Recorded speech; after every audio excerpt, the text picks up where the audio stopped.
First up tonight, right now at 6, 4 people arrested for multiple counts of election fraud in Bridgeport.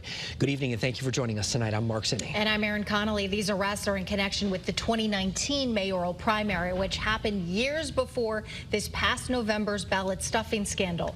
Our chief political reporter, Susan Raff, is live in Bridgeport tonight, where a city employee and a city councilman are among those facing charges. Susan.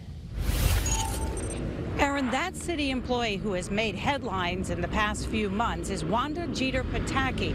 She faces multiple charges and she's at the center of 2 mayoral investigations. Now, it has taken state investigators 5 years to finally press charges, and all of that has done very little to make people feel confident about Bridgeport elections. I expected a fair fight in the race. State Senator Marilyn Moore may be the most upset about the 2019 election. She ran against Bridgeport Mayor Joe Ganim and was leading on election night, but absentee ballots gave Ganim a victory. There were allegations of fraud on how absentee ballots were collected.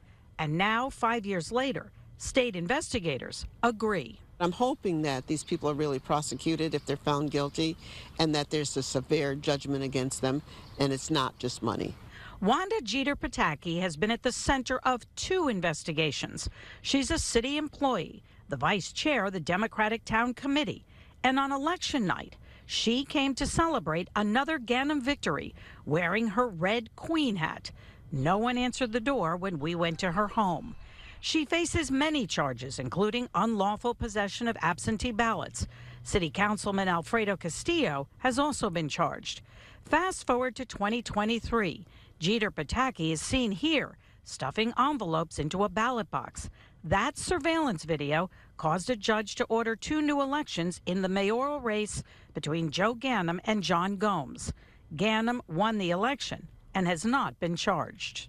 We are suffering the consequences because those that are there are not acting. And yes, it's 5 years later, and we do not have another 5 years to wait. 2 others arrested, campaign workers Nilsa Heredia and Josephine Edmonds, for witness tampering.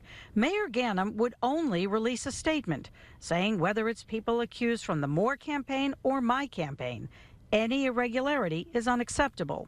This has gone on too long, and I'm really glad the state's attorney stepped in.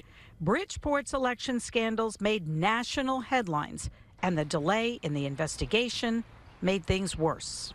If you really want to turn this around, go out, vote. If you need an absentee ballot, get an absentee ballot, but vote.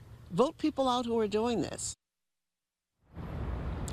Marilyn Moore says the delay in these investigations is inexcusable and says this has only given the city a black eye. Will there be more charges when it comes to the 2023 mayoral election? Many here are expecting that.